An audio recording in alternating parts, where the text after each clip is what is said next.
Welcome to Unsheltered Conversations, where we explore the people, partnerships, and solutions helping build stronger communities and a future without homelessness. I'm Scott Larson, CEO of HomeAid America. Today's episode is a little different because we're talking about something that sits at the intersection of leadership, business, philanthropy, and purpose. The home building industry does a lot more than just build homes. At its best, it creates opportunities, strengthens communities, and helps address some of society's most pressing challenges. One of the organizations helping to lead that conversation is Shore Consulting. Through their Partners with a Purpose initiative, Shore Consulting has intentionally aligned with three nonprofit organizations that are making a difference in unique ways: HomeAid, the She Build Foundation, and Homes for Hope. Joining me today are Jeff Shore, founder of Shore Consulting, Mollie Elkman, founder and chair of the She Built Foundation, and Matt Baer, executive director of Homes for Hope. We're going to discuss how these partnerships came together, why they matter, and how the upcoming Shore Consulting Sales and Leadership Marketing Summit in San Diego will help connect industry leaders with meaningful opportunities to serve. Jeff, Mollie, Matt, welcome to Unsheltered Conversations. Thank you, Scott. Thanks, Scott. Thanks for having us. Jeff, let's start with you. You've spent decades helping sales and marketing professionals become effective leaders. Why was it important for Shore Consulting to establish your Partners with a Purpose initiative? We think it makes sense. We live in an impact industry, right? What we do in the home building industry, it makes a profound difference in people's lives. And so, maybe it's just getting older, but more and more, when you ask the question, what is success? It's tied to impact more than anything else. And so it was an easy decision for us to say, how do we be more intentional, not accidental, about generosity? A check is good, but I think connected community is better. And so the three partner organizations really let us point our clients toward impact. And that's deeply aligned with who they already are as leaders in the industry. You mentioned writing a check, which all three organizations definitely need folks and organizations and companies to write the checks. But were you really trying to accomplish, you touched on it a little bit, but expand on that a little bit, that what's beyond just writing a check that you were wanting to accomplish with this initiative? Yeah, in some ways, writing a check can be the easiest form of generosity, and it matters, but it can also keep the giver at a safe distance, maybe a too safe distance. So, I wanted more engagement, conversations and introductions and visibility and shared events, and eventually hands-on involvement from leaders in the industry. So the real win is when a builder client says, I had no idea we could contribute in that way. I thought all they wanted was money, but we love it when generosity moves from donation to participation. Yeah. And we're going to hear a little bit more about that from both Mollie and Matt as we get into the conversation. But was there a time in your career when the idea of purpose became more intentional, particularly in this business environment? Yeah, I think early on, if you're an entrepreneur, it's just like, get revenue, get revenue, get revenue. It's like, how do I build this machine? And as you evolve in your career, and I think as we evolve in our lives, frankly, we just move more into that question of what really matters. And to me, more than anything else, what matters is defined as what lasts. Like, how do we outlast our industry? What impact do we have today that's going to make a difference even after we're gone? So it's what you choose to do with your influence and your resources and your expertise and your relationships. It's not a slogan on the wall. Purpose is about what lasts. And you personally, and then Shore Consulting is getting to work with some of the most significant companies in the home building industry and the extended beyond. When you're connecting those business success with community impact, what have you seen happen when you see the lights come on with the companies that you've been working with? I think it's part of human nature to say that people want to know that their work matters, right? That's true for company leaders, trade partners, salespeople. We want to believe that our work matters. And so I feel very strongly that community impact creates a deeper why inside the organization, and it gives people a reason to care beyond, the quarterly numbers. The quarterly numbers are always going to be there. We know that in our industry. But there's something about going deeper into what's really going to, as I said, make the impact. So I would not argue that philanthropy replaces business discipline. It doesn't, but the best companies usually have both. They have operational excellence on the one hand, and they have, let's call it moral imagination on the other hand. And I've seen this ever since I've been with HomeAid, that this is probably one of the most entrepreneurial industries that you could imagine. But when it's tied to that purpose, there's just a magic that is so impactful and profound. And to tie those things together, and you're at that intersection with the work that you're doing with Shore Consulting and just the opportunity that we have to amplify our platforms within your Partners with a Purpose. Yeah. Well, look, I keep meeting people in the industry who are just incredibly generous, but oftentimes they work in isolated pockets. And so we really treasure the idea of getting our audience just more centrally focused to say, what matters beyond margin protection and those things that we frequently talk about. If we can use the room differently, we could create a bit of gravity around purpose and then invite people into that.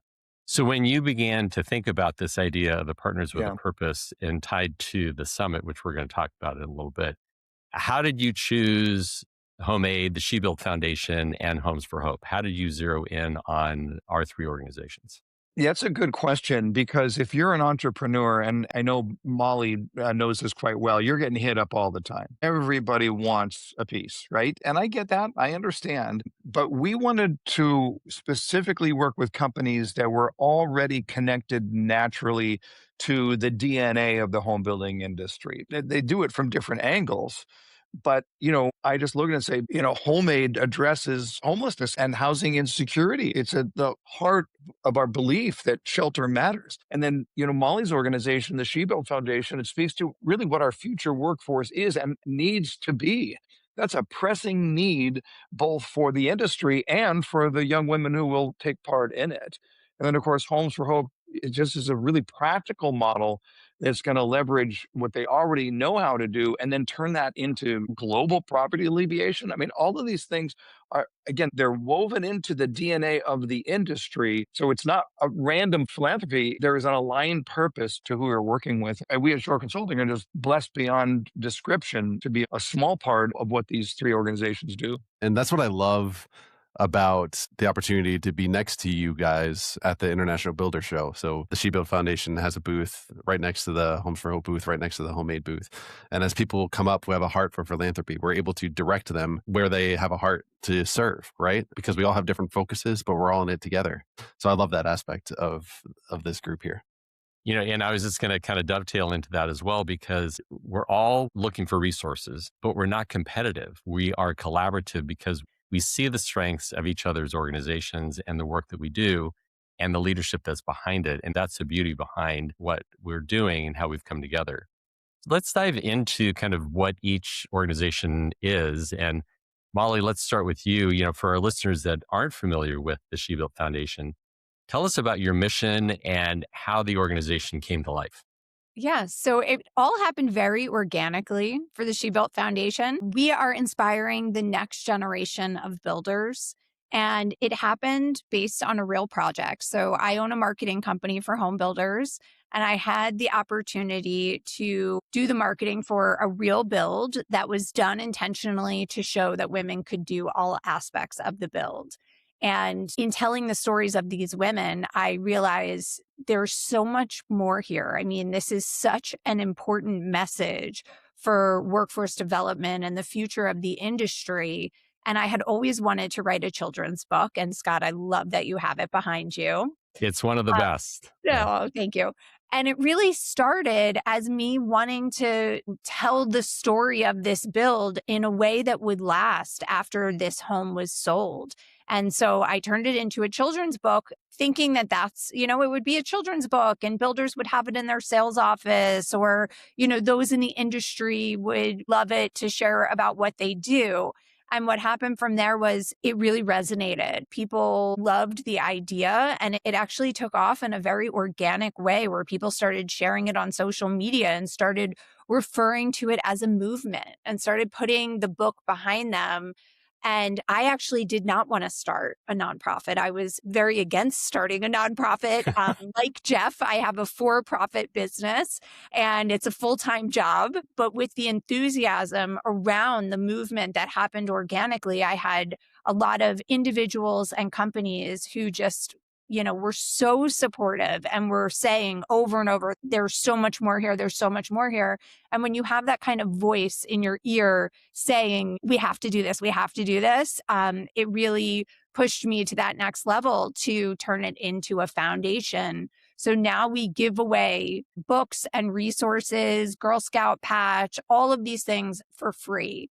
And we're distributing it to early elementary. So we look at ourselves as the entry point for workforce development. So on that note, why is introducing young girls, young women as well, to careers in construction, engineering, architecture, and the skilled trades so important to do it at that point in their lives? Yeah, so we all know there's a labor shortage in the building industry, and the natural reaction is to target people who are old enough to do these jobs. But it's not fixing the long-term problem, which is there are biases against some of these career paths. So what we're doing is targeting early elementary, where children are starting to develop self-esteem that is related to specific skills. So you could have one kid who's really interested in art and feels confident in their skills with art, and another kid who feels that way about science or math. And what we want them all to know is that in building a home, you need all of those different skills. So we want children to grow up always understanding that no matter what their skills and interests are, there is a place for them in the building industry. And as you all know, and our listeners may know, Cheryl Palmer is on our national board of directors, the CEO of Taylor Morrison. And she and I have talked a lot about the barriers for women coming into the construction industry. And she's given many opportunities for people in mentoring and leadership opportunities within Taylor Morrison and inspired others to do that as well.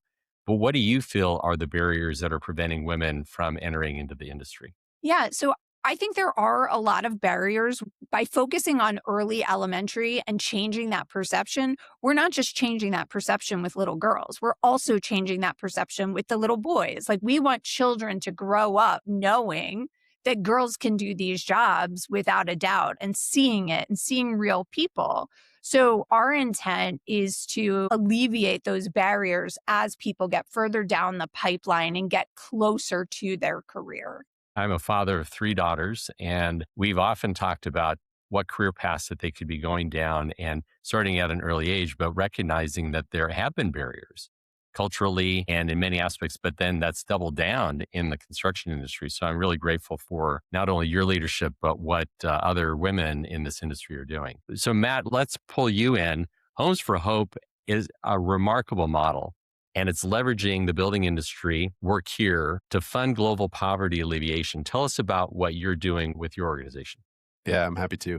Well, for those of us who are involved in the building industry, we all know entrepreneurs. We're entrepreneurs ourselves here, aren't we? So let me ask a personal question, if I might. Have you ever had to take out a business loan?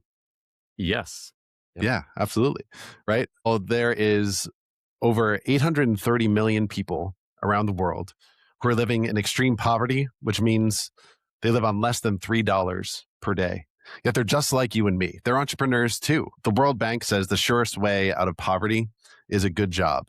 And the people that we're privileged to serve have incredible ideas for businesses that their communities want and need. They have dreams of providing a better life for their families and ways to care for their communities. They long to be generous toward others. I love what you were saying before, Jeff, about the idea of survival, success, and then significance. So a lot of people that we're serving are starting out in the survival spot, but success for them looks maybe different from what success looks like for us. But they all want to be significant and they all want to give back. It's incredible. And all the stories of the people that we serve, generosity is one of the first things that they're excited to do and have the opportunity to do. And I could go on, but let me just put it this way. We partner with builders to fight global poverty through job creating, dignifying solutions without disrupting what, their normal processes, right? Or the ways that they already build.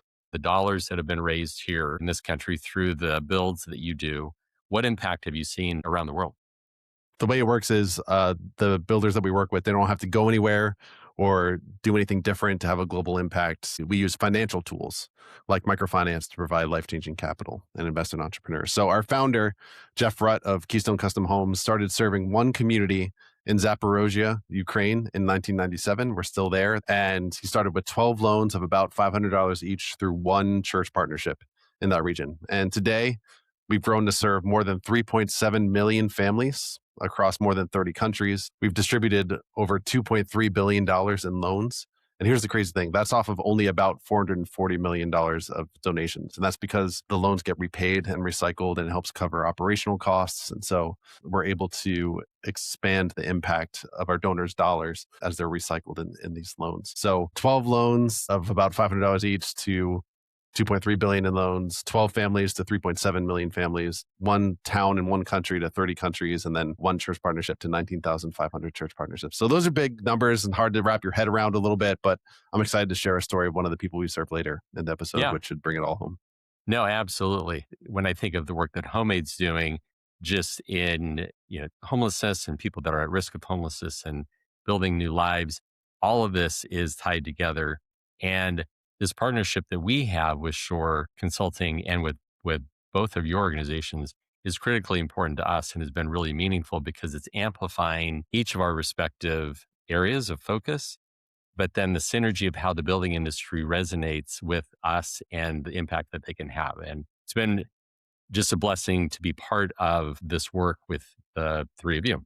What do you feel is unique about the building industry and when it comes to solving some of these social challenges? Mollie, what's your thoughts on that? I mean, I think we're builders by nature. So we're people who are creative, who know how to problem solve, know how to see a problem and be a part of a solution. We're also very action based, right? Like we're used to getting out there and getting our hands dirty. So to me, I think that there's a lot of motivation around it. I also think, Jeff mentioned earlier, I believe connected community was what you said. And I think that's like human nature to want to be a part of a community and to be connected. And so I think within the building industry, there is this sense of wanting to work together to accomplish something as an industry that creates that sense of community with the industry, but is also doing larger good in the world. Just thinking what Mollie just said here, and it's been 40, I know I'm old, but 40 years for me in this industry. But, builders are really practical people and they work in a complicated environment. Home building is tough. It's a high risk challenge. There are a lot of moving parts. And so the industry already knows how to coordinate really complicated ecosystems.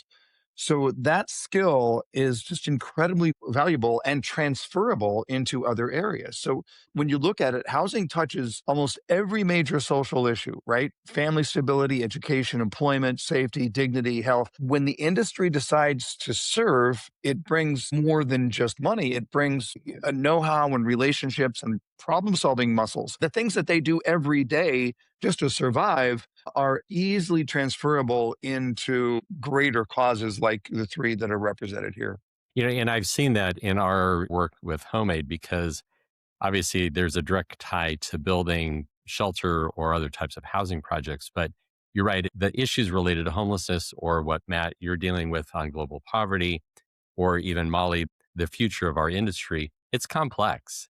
And who better to solve some of these issues than people that are dealing with complex issues in their normal work? It goes hand in hand. Our industry is incredibly resilient, right? They face so many challenges, so many problems. And I think they're creative problem solvers as well, like Jeff was saying, where it doesn't matter what is thrown at them, you can come up with a solution and usually quickly to accomplish your goals. And I think that's so necessary when it comes to solving social challenges and the things that each of our organizations are trying to address. You need to be resilient because it's hard work.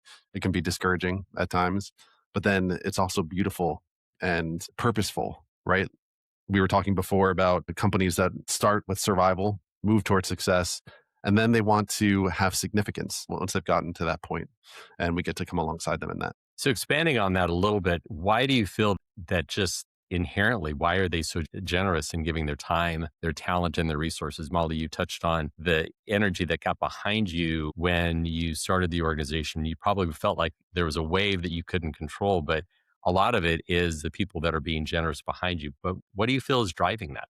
I think it is this desire for community and this, builders are naturally building local communities. So when you are involved in a local market and you're connecting there on what it's like to live there, we're building where people are going to live their lives. You're very invested in an emotional way. I mean, this is not a product that is, a superficial product. You're building a product that is how someone lives their life. And I know there's a lot of appreciation and humility that comes with that, and knowing like it's an honor to be able to build homes for people.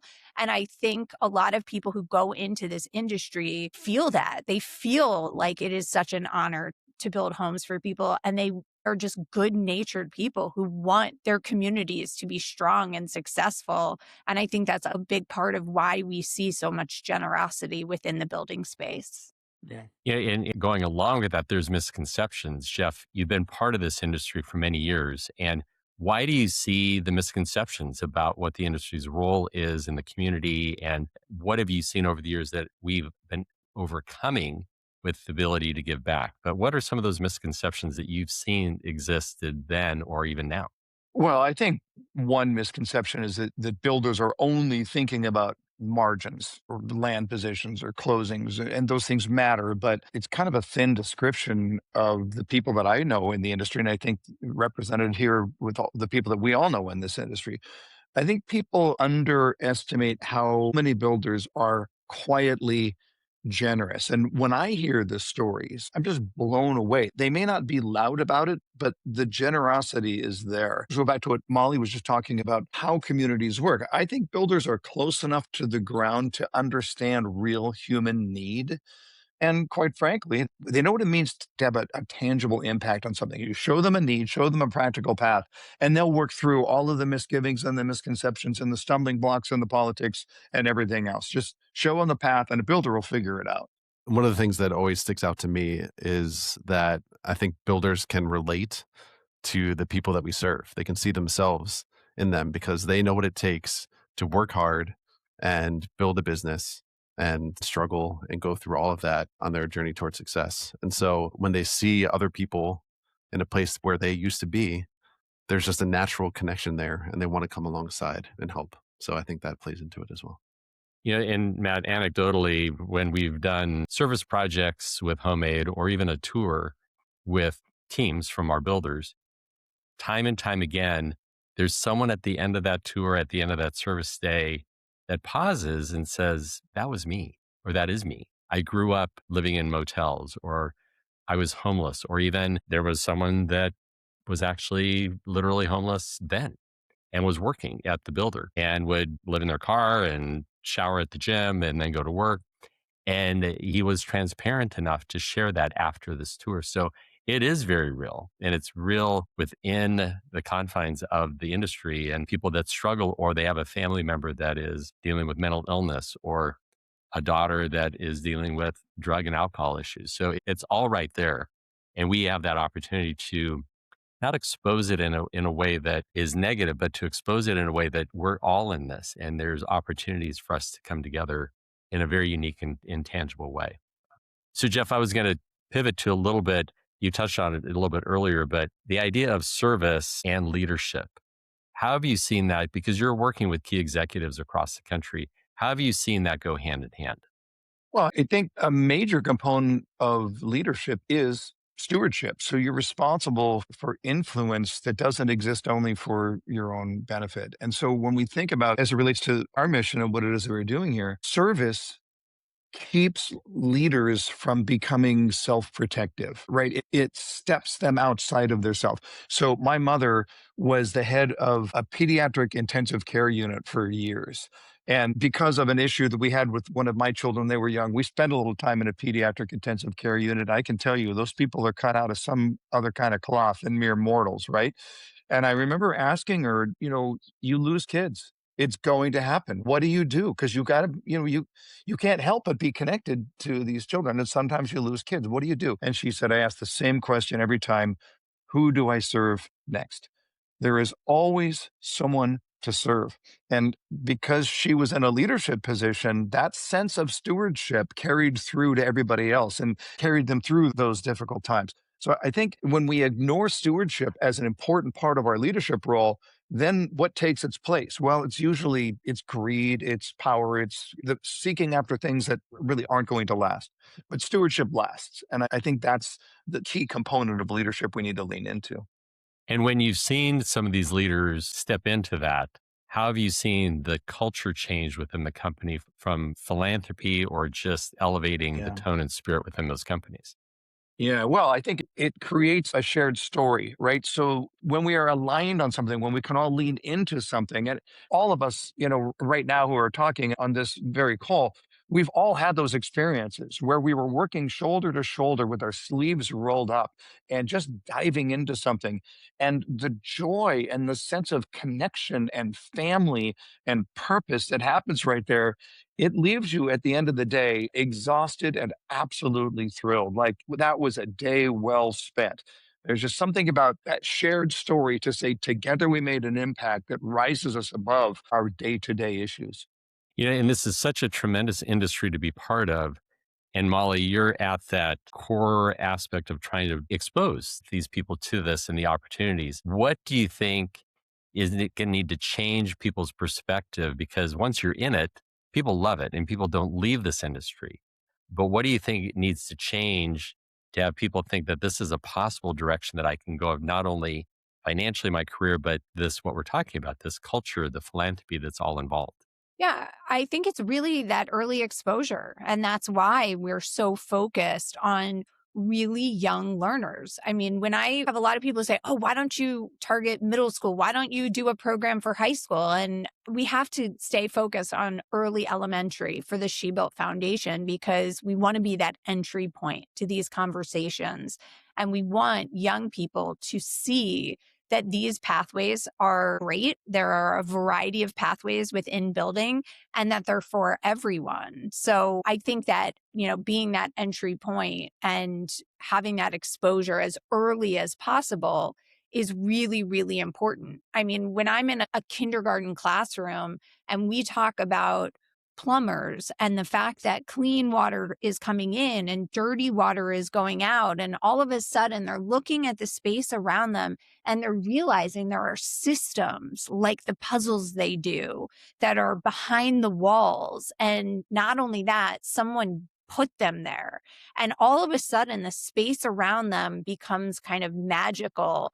And you see so much more than just introducing them to the trades. It's like they have this appreciation and gratitude for the fact that their lights turn on or that someone put these walls there. It's an earlier understanding of how much work goes into making their life what it is. And then that carries on to, you know, Definitely. as they get older. And then ultimately when they decide what path they're going to be going down, that's great. Yeah, and we want them to take those positive associations as they continue down that pipeline. So we're creating this first, really positive impression around building, but then having continuous touch points as they get older. And probably what you've seen as well is the people that you're bringing in that are supporting you, that are part of the She Built Foundation, are being motivated because of the impact that they're seeing in these young children. So it's perpetuating. It's like a flywheel that they get excited, like you're getting excited. And Well, Matt, you've probably seen that as well. Oh, go ahead, Molly. even more than that, it's people who do these jobs who want to go in and represent. So like you have a woman who does drywall and she's like, I never knew that women could do drywall. And they go in and tell this story to a classroom. It's going to be most impactful coming from her. And that passion comes across because she wants to be the one to share what she does. Absolutely. And Matt, your work is obviously international, and it's not like a classroom that Molly's taking people into, or on my end on HomeAid, you're going to your local community food bank or shelter and doing work. Yours is international.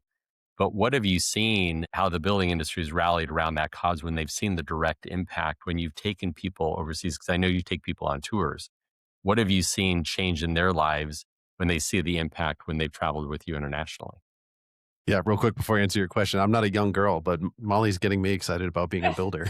It's inspiring. Well, Scott, to your question, I thought it would be better to hear directly from some of our partners. And so I've Yes. gathered 3 quotes that kind of encapsulate what you were talking about. So the first comes from a furniture supplier in Pennsylvania. And he says, "We've been able to help out in our local community in a lot of different charitable endeavors, but we have a tough time helping out from a global perspective. So for us to have a small role in being able to be a part of something bigger, we feel very honored and privileged to participate." So that's the whole idea of being a part of something bigger than yourself that we were talking about earlier. This is a president of an HVAC company. And he says, "We want to make a positive impact in construction. We want to change how people think about the skilled trades and the industry. And this is a really great, tangible way to be able to do that. But there's so much going on in the world that it doesn't feel like we can do much about. But we install plumbing, HVAC, and electrical work, and we do it really well. This is a way we can do that and help some people around the world." And one of the things that I've been thinking about recently is how there's so much pressure in our society for us to be the hero, right? And what I want to encourage people with is you don't have to be the hero, right? You can do what you do and have a global impact. And that's what he was picking up on there, that there's so much going on in the world, doesn't feel like we can do much about. It can be overwhelming, but I'm good at this and I can do this and have an impact around the world. And then last is a builder from Northwest Arkansas. And he says, "We selected a community, we selected a lot. We have all of our trade partners coming alongside us, which allows us to reach a level of donation we wouldn't have been able to reach without those guys. I never thought of Riverwood Homes as being able to make a global impact. We're a small home builder in Northwest Arkansas. Who are we to make an impact on the global stage? Homes for Hope is the vessel that allows us to be able to do that and allows these team members' abilities to be used for the greater good." I just think that sums it up perfectly. No, that's great. And what excites me about our conversation today is that in a few weeks, we're going to be together in San Diego for the Shore Consulting Sales and Marketing Leadership Summit. So, Jeff, tell us a little bit about the summit and why this is such an important gathering for the industry. Well, I would start by saying it's an important gathering for me, just because it's reunion week for me. I get to see so many people and all in one spot. But I think it's become successful. We've been doing it for many, many years because the room is just unusually open. There are people there that are their competitors in some ways, but there are also peers who care very deeply about improving the industry. So it's not just about information transfer. It's really a community of leaders that's sharpening one another. The thing that I love the most about the summit is the hallway chats, or, we'll dismiss people to break and people won't get up. They just want to continue those conversations. It's really, really fun to watch. To add, because Jeff can't really brag about himself. The reason the summit is so meaningful and is such an impactful event is because of Jeff Shore. I mean, Oh, he you're pours too kind. himself into people, and truly he has a cult following because of it, because he changes people's lives. I'm sorry, Jeff, I know you don't know why it's so meaningful to the rest of us, but it's a really special event. It's very kind. Thank you. Yeah. And Jeff, again, we touched on it earlier, but you've created a space for the three of us to be there amongst your other partners. And Right. Yeah. that's going to be really an important piece for us to be there. And it's an honor to be with my colleagues and to be with all the people that are your fans and that learn from you and from your team, from Amy and everybody else part of your team that's going to be together. If you think about it, we have the right people in the room. These are senior leaders. They have influence, they have resources, they have the ability to activate their teams. So what we don't want to be is we don't want purpose to be a side note. We don't want it to be a brochure on a table or a 2-minute announcement before lunch. I want to make sure that people understand that there are easy steps here. You learn, you ask questions, you make a connection, and then you discover how you might engage in something bigger than yourself. Yep. So is there anything else that people can expect coming into San Diego? Last year was in Denver. It was in Yeah, Nashville, I think the year before. right, What should right. people be expecting when they come to San Diego this year? Well, a couple of things. First of all, we're at the Gaylord Pacific, the brand new Gaylord Pacific, right on the water in San Diego. And trust me, there are worse places to be in the middle of July than San Diego, California. We have heard over and over again that people are coming to the summit. They're spending the weekend, and they should. It's a very short little hop over to downtown San Diego. I think San Diego is just magical. But there's also a very practical side of it. The theme here is really value protection and how to prevent margin leakage. And This is something that's very relevant to our builders right now. The margins have been sinking like a stone, and we think that that's a solvable problem. And so we've got a whole lot of tools to be able to help with that. And then, of course, just direct exposure to HomeAid, She Built Foundation, Homes for Hope, not as abstract causes, but as real organizations with real people offering real engagement. It's a great setting, but again, the real value is the conversation in the room. Yeah. So, Mollie, what do you hope that the attendees are going to pull from interaction with you and the She Built Foundation when you were there? Yeah. So, like I was saying earlier, the She Built Foundation happened very organically. It started as a book, and we are now so much more than that. So, we have so much free curriculum, resources, Girl Scout patch. It's all free for people to use and take into their local community to make connections. So, what I would love is for everyone to know that these free resources are for them to use with their companies, to use as an individual, to talk about the building industry or what they do within the building industry within their local community. And Matt, what about you? What do you hope people will get from engaging with you and your team? I went a little bit more existential with my answer, but I would love for us to help each other lift our eyes, right? There's so much pressure in this industry, so many challenges beyond our control, high dollars, slim margins. It's hard on relationships. It's easy to turn in on ourselves and get weighed down by all that we're carrying, right? But if we can just lift our eyes, take the focus off of ourselves and see the world around us, see how capable we are to make a significant difference in the world without feeling like we need to be the hero. When we focus on others more than ourselves, we'll find our burden starts to lighten. And those are the types of conversations I'd like to have during the summit.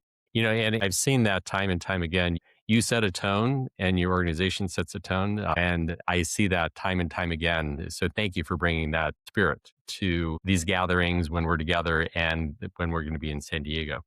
So each of us are leaders in our field and have the opportunity to leave a legacy. What legacy do each of you hope to leave with the work that you're doing? Jeff, let's start with you. I certainly want to think that the home building industry is better because we were a part of it, not just more productive, but because I'm in the world of sales. I want people to see sales as a noble profession. I want people to see sales as a service opportunity that's practiced with integrity and with empathy and with good skill. Personally, I hope my legacy is to faithfulness to my family, to my work, to my church, and just to the opportunities that God has put in front of me. It just seems less and less. And I think, Mollie and Matt would agree with this, but the longer I stay in this industry, it's less about being impressive. It's more about being useful, right? What do we do just to leave a legacy that people will look at and say, we're a better organization or we're better people because we had the opportunity to work together? Mollie, what about you? What does legacy mean to you? Yeah, I think all humans have unique skills. And for me, I really want to use my unique skills to do good and make the world better. And I think that's what I search for when I think about legacy. I also have to say I'm already brainwashing my kids to go into housing. So hopefully they will be my literal legacy. But I just think there's such an opportunity for all of us to naturally use our skill set to make the world better. No, that's absolutely true. Matt, what about you? Yeah, there's an old Greek proverb that you probably heard that says, a society grows great when old men plant trees in whose shade they know they shall never sit. And I think about that a lot. What kinds of trees am I planting? What will that look like down the road, generations down the road, for families that won't have to walk through life experiencing poverty because of the trees that we're planting now? So that's what comes immediately to mind. And that's one of my favorite aspects as well. And I've shared that I carry in my pocket a pewter acorn to remind me of planting those trees in my legacy. And tying back, Jeff, to what you were talking about as well, this is a very noble profession. The home building industry is. We're building communities, we're building homes where people's lives are changed. And we get to double down on that with the work that the four of us are doing and providing opportunities for people to leave a legacy that's beyond themselves. So as we look to wrap up today, and it's been a great conversation so far, I have some rapid fire questions. Jeff, let's start with you. What was your most important leadership lesson that you've gleaned in your career? People in my mastermind group have heard me say 1,000 times that your standards are not what you desire. Your standards are what you accept. And I've always shared that in the way of what leadership looks like for other people. If you accept this behavior is acceptable. But as I get older and older, it's about myself. It's like my standards, my personal standards are not what I desire. My personal standards are what I accept. And I want to make sure that I'm not duplicitous about that. I'm holding myself to higher standards. That's great. Do you have a favorite summit memory over the years? This was probably 10 years ago. We were in Chicago and we rented a jazz club. Very, very cool setting for our kickoff party. And since it was Chicago, we brought in the legendary Mike Ditka to speak. I'm up on stage. It's a very crowded club. And I had the great privilege of introducing Mike, and I had talked to him first, Prince of a guy. It was just great. So I say, ladies and gentlemen, Mike Ditka. So here's Mike Ditka. We shake hands. And now I'm walking away through the crowd, and I hear a giant gasp. And I turn around, and there's no Mike Ditka. Where did he go? Oh, no. All I see are his feet. Well, he has a really bad back, so he can't stand for that long. So he said, I need a bench. And we didn't know this. Somebody on my team grabbed the drummer's stool and say, here, you can sit on this. Well, drummers' stools are very, very low. And so he sat down on the stool and missed it and just went backwards, flat on his back. And I turned around and his feet are up in the air. And I'm like, oh my God, we've killed Mike Ditka. And to his credit, he jumped up, he sat on the bench, and he was charming the entire way. It was great. But that story will never not be fresh in the halls of Shore Consulting. Oh, that is fantastic. So Mollie, let's go to you. What's one thing that every young woman should know? I think every young woman should know that they own their path. Oh, I think, I think it's just, it's yours. You own it. And I think for some reason, I wish I had known that younger. well, tying into that, what's the most important, rewarding part of your work? I think the most rewarding part is seeing people use something I created who I don't even know. I mean, there's something that's so humbling about that. And every time that happens where I see a post where someone's in a classroom or I get an email from the mother of a Girl Scout, that is so beyond rewarding because I never will ever get sick of that. I love that feeling. And you have everything that your core focus of the She Built Foundation is opportunity. Is there one word for you that describes opportunity? I would say unlimited. That's beautiful. So Matt, coming back to you in a few rapid fire questions, what's the most important or inspiring Homes for Hope story that you can share with us? Oh, man. Well, I just learned of this story this week, so I'm still putting it together and how to share it, but I love it so much. There's a gentleman from Zimbabwe named Tafadzwa, Tafadzwa, Tafadzwa, and his wife Jocelyn, and they are both deaf. And Tafadzwa is a carpenter, and he was trying to find work, but he was having trouble feeding his family. He was trying to build his own house, but he ran out of money and materials to be able to complete the house. So he and his family were living in a half-built house, struggling to eat, struggling to send their daughters to school. And this was because he was limited to just the jobs that he could find from people that could understand sign language. And so we got connected to a Hope savings group through a local church and started to receive business training, got access to a loan, started to hear the gospel, came to know Jesus. And with the loan, he purchased some electrical tools and also got access to funds so that he can buy material in bulk. And this enabled him to be much more efficient in his work. And another thing that Tafadzwa was dealing with was he had a lot of conflict with one of his neighbors. But it turns out that his neighbor was also in this group through the church. And as they were saving together and learning about God together and kind of escaping poverty together, a bond formed there. And now the friend goes along with Tafadzwa and translates for him so that he can get even more work. And there's this picture, which you can find on our website, of his home, which is now complete. And I love this picture because he's standing out in front of it with his two girls. There's a distinct line in his home where you can see where he ran out of money and then he got new materials, a different colored brick, and completed his home. And so every time he looks at this house, it's a testament to his hard work and his resilience and how he built this business. What I think about with this story is we could have gone over there and built a home for Tafadzwa, right? We could have met that need for him. But then every time he came up on a need in the future and he looked at his home, he would see, okay, well, I need these other people to come rescue me, right? But now when he looks at his home, he sees his hard work and his resilience. And he thinks about this church where he restored relationships with his neighbors. Now he's able to feed his daughters and send them to school. So anyway, there's so many layers to this story, and I could go on, but I love that story. And I think it sums up the work of Homes for Hope really well. No, that's great. And the word hope is in your organization's name. What gives you hope personally? Yeah, I think it's the people that we serve, like I just shared about, to Fadswa and so many others. I think a lot about the word hope, and why is the word hope so powerful when it constantly lets us down, right? I put my hope in a sports team and they lose. I put my hope in a relationship and it ends, or a job and I lose the job. And I think it's because we were never meant to hope just in these things, right? These things are not transcendent. And so what gives me hope is 1 Peter 1, 3-4, which says, "Blessed by the God and Father of our Lord Jesus Christ, according to his great mercy, he has caused us to be born again to a living hope through the resurrection of Jesus Christ from the dead, in eternal inheritance that is imperishable, undefiled, and unfading, kept in heaven for us." So that's what gives me hope. Wow. Well, I think on that, we need to wrap things up because what a let's beautiful close in prayer, shall we? what a beautiful way. So, one of the things that I truly have enjoyed about this conversation today is that it just reminds us that our purpose, it's not separate from our work. It can be woven directly into it, not only looking at our past, the present, but then into the future. And the home building industry certainly has been about creating places where people can thrive.